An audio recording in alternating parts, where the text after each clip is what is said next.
¿Qué tal? Mi nombre es Víctor Leonardo de la Valle Rubalcaba. Soy estudiante de Ingeniería Electrónica del Instituto Tecnológico de Durango, de la materia de Control 2. Vamos a explicar el tema de espacio de estados.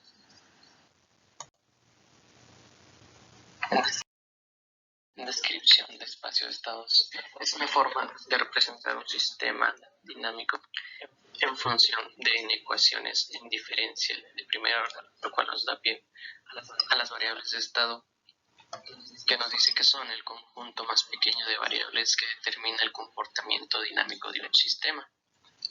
Si nosotros tenemos algún proceso industrial en el cual se tenga que hacer una medición de temperatura, posición y velocidad, ese proceso como tal está conformado por variables de estado. Se puede conformar por una entrada o varias entradas, el sistema y una salida. Donde ahí podemos tener x1, x2, x3 y hasta una determinada variable en estado xn. Y nuestro sistema pues va a estar lógicamente influenciado por las entradas que tengamos, si es 1, 2, 3 o hasta 4, hasta n entradas, al igual que la salida. En mi salida también puedo tener y1, y2, y3 hasta yn salidas. Dentro de mi sistema, todas mis variables de estado las puedo resumir en lo que podemos nombrar un vector de estados. Al igual que sus entradas y sus salidas, yo las puedo resumir a un vector de entrada y vector de salida. En caso de tener muchas entradas o varias entradas, mejor dicho, y varias salidas. Entonces, dándole nombre a las variables, podemos decir que el vector U de K son mis entradas, sería el vector de entradas, donde tenemos todas las entradas de mi sistema. El vector Y de K serían todas las salidas de mi sistema. Mi vector XK son mi vector de estados, que serían todas las variables de mi sistema. Entonces, la representación de estados me permite conocer con más detalle el comportamiento dinámico de todo el proceso como tal. Dicho esto, podemos representar un ejemplo en un nivel de tanques en el cual podemos ver, en primera instancia tengo la derivada de mi altura, o sea, derivada de h1. Esto va a ser igual a lo que entra a 1 de Q1 menos lo que sale, menos K por H1. Entonces la ecuación de mi tanque 1 viene dada por esta representación. Lo mismo para mi ecuación de mi segundo tanque, en la cual tenemos mi diferencia de altura igual a lo que entra de K2 por H1 menos lo que sale K3 por H2. Entonces aquí podemos ver cómo podemos representar un sistema de espacio de estados de un sistema cualquiera y notar la ventaja con respecto a las ecuaciones de funciones de transferencia. Entonces, como siguiente paso, podríamos definir lo que son las variables de estado de mi sistema. Entonces, una variable de estado va a ser la altura, h1. Entonces, mi primera variable de estado sería x1 igual a la altura, h1, ¿verdad? Y para mi segunda variable de estado sería la altura 2 de mi segundo tanque de agua, ¿verdad? Entonces es donde x2 va a ser igual a h2. Y por último, la variable ut, que va a ser igual a la entrada, que es el caudal de entrada del agua de mi sistema. Con esto decimos que tenemos dos variables de estado y una variable de entrada. Nuestras variables de estado, podemos ver que derivando la primera variable me da 1 sobre a de u menos k por x1. Y mi segunda derivada del tanque, que sería mi segundo tanque, es igual a K2 de X1T menos K3 por X2. Dadas estas ecuaciones, podemos representarlas en una forma matricial, acomodadas de la siguiente manera. Esta es donde podría ser una representación de sistema de espacio de estados. Entonces, dado nuestro problema, a nosotros nos interesaba controlar nada más la altura de nuestro tanque 2. Entonces, en cuestión de nuestra salida, va a ser la altura de mi segundo tanque, la salida. Y nuestra matriz de Y, tendríamos que nuestra primera columna sería X0, porque no nos interesa ahorita, y X2 sería 1. Entonces, nuestras ecuaciones de estado generalmente vienen dadas de la siguiente manera: por mi matriz dinámica A, por mi matriz de entrada B y por la matriz de salida C. Procedemos a la construcción de bloques. Podemos ver, en mi primera ecuación, podemos ver como la entrada U de T multiplica a B, y tenemos ahí nuestra primera parte del diagrama. Después A multiplica el vector de estados X de T, y después se suman ambos términos. Por eso se unen ahí. Esa suma de ambos términos me va a dar el resultado de X punto de T, o sea, la derivada de X. Después integro en mi ecuación de salida. Tenemos que necesitamos multiplicar por C para poder obtener mi Y de T. Por último, multiplicamos U de T por D para poder tener en mi salida el Y de T. De esta manera representamos el diagrama de bloques del espacio de estados. Se necesita hacer una retroalimentación de estados. Así mi control acompaña el vector UK y que multiplica las ganancias por los vectores de estado, más la referencia. Entonces así puedo tener una ley de control de sistema por retroalimentación de estados que viene dado por esta ecuación, que voy a tener un vector de ganancias K, que es multiplicado por todos los estados más la referencia. Así, de esta manera yo puedo hacer un control por retroalimentación de estados. Pero la representación de estados que yo obtuve de mi sistema, es muy importante hacerle un cálculo para saber si mi sistema es controlable u observable. Que un sistema de control de estado completamente controlable, si es posible transferir el sistema desde un estado inicial arbitrario a cualquier otro estado deseado de un intervalo de tiempo finito.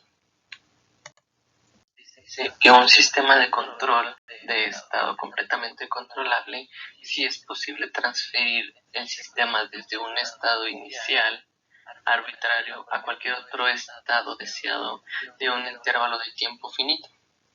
Entonces, dependiendo de nuestra ecuación que podemos ver ahí, vemos en nuestro plano podemos representar dos estados. Entonces nuestra definición nos dice que así al inicio de nuestra variable de estado inicial aplicamos una entrada a nuestra variable inicial, logramos llevar a un instante final esa variable de estado del estado inicial al estado final en ese instante con la variable de entrada. Podemos decir que este sistema es completamente controlado. Que la controlabilidad de estado se basa en la variación del estado con respecto a la entrada. Entonces esto nos da pie a la controlabilidad de salida, que nos dice que un sistema de control es de salida completamente controlable si es posible transferir la salida del sistema desde un valor inicial arbitrario a cualquier otro valor deseado en un intervalo de tiempo finito. Entonces la controlabilidad de la salida obviamente dependerá de la entrada. Entonces, si yo tengo mi salida en un estado inicial, como podemos observar aquí en mi diagrama, la puedo llevar a un estado final aplicando una entrada. Entonces yo puedo decir que mi sistema tiene controlabilidad de salida. Entonces aquí lo que tenemos es una variación de la salida con respecto a la entrada. Ahora, La observabilidad es un concepto que se relaciona con la posibilidad de obtener el estado de un sistema a partir de la medición o el conocimiento de las entradas y de las salidas del mismo. Es un concepto que se relaciona con la posibilidad de obtener el estado de un sistema a partir de la medición o el conocimiento de las entradas y de las salidas del mismo. Entonces, mi sistema representado con mi ecuación de estados, la idea es que si yo puedo observar estos estados y puedo determinar la condición inicial de los estados observando únicamente la salida y la entrada que yo aplique, yo puedo decir que mi sistema es observable.